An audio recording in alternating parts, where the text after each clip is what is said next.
அம்மாவுக்கு பல்லு இல்லைங்க, அதனால் கொஞ்சோண்டு கொழுப்பு எடுத்துகிட்டு வா சாமின்னு சொன்னாங்க. அதனால் கொஞ்சம் கெட்டி கொழுப்பு எடுத்துகிட்டு வந்திருக்குறோம்.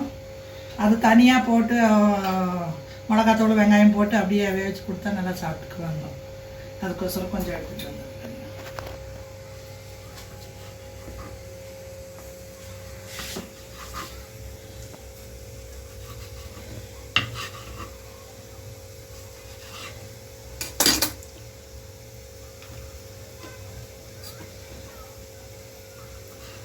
கெட்டு கொழுப்பாக இருந்தால் நல்லா வேகுங்க. அப்படியே அல்வா மாதிரி இருக்கும். வாயில் போட்டால் அப்படியே கரைஞ்சிருங்க.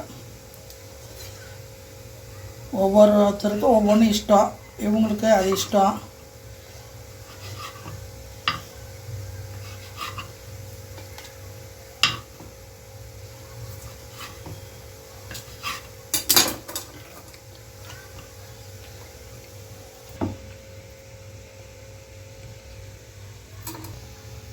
வெங்காயம் 2 தட்டி போட்டுடலாங்க. அப்போ நல்லா இதாக வரும், கிரேவி மாதிரி வருங்க.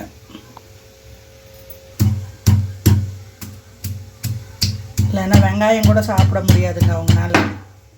அதனால் இப்படி தட்டி போட்டால் நல்லா கிரேவி மாதிரி வந்துடுங்க. நல்லாயிருக்கும் டேஸ்ட்டு.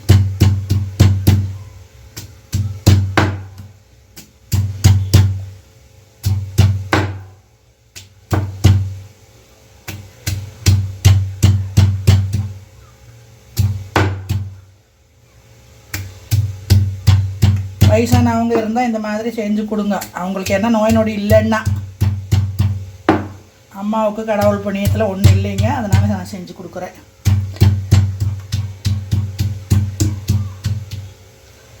எண்பத்தஞ்சு வருஷம் ஆச்சுங்க. 2 கொத்து கருவேப்பிலை போட்டுக்கலாங்க.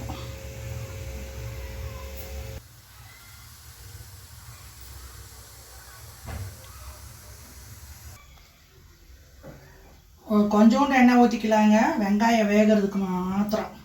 ஏன்னா அது எண்ணெய் ஜாஸ்தி விடுங்க, கொழுப்புலேருந்து எண்ணெய் வரும். அதனால் வேண்டியதில்லை ஜாஸ்தி எண்ணெய்.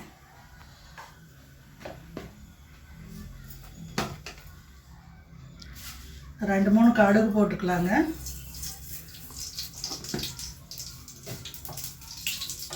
இப்போ தட்டி வச்ச வெங்காயம் போட்டுக்கலாங்க.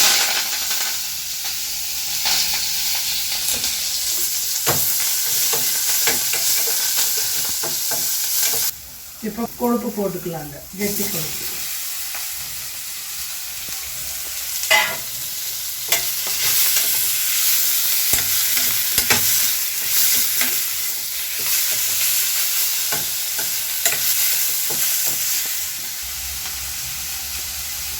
உப்பு கொஞ்சோண்டு தான் போடணுங்க, கொழுப்புக்கு ஜாஸ்தி பிடிச்சிக்கோ.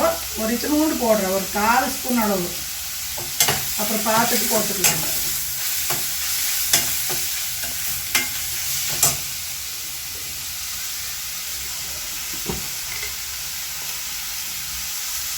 மிளகாத்தூள் வீட்டில் அரைச்சது ஒரு 1½ ஸ்பூன் போடுறேங்க.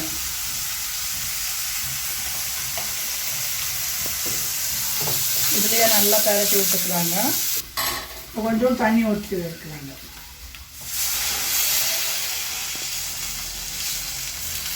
போதுங்க.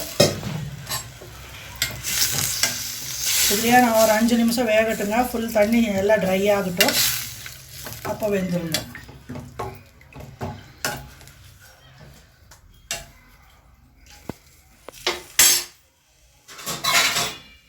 தட்டம் போட்டு மூடி வச்சிடலாங்க. ஆட்டுக்கறி கொழுப்பு ரெடி ஆயிடுச்சுங்க. வெள்ளாட்டுக்கறி கொழுப்பு, கெட்டி கொழுப்பு.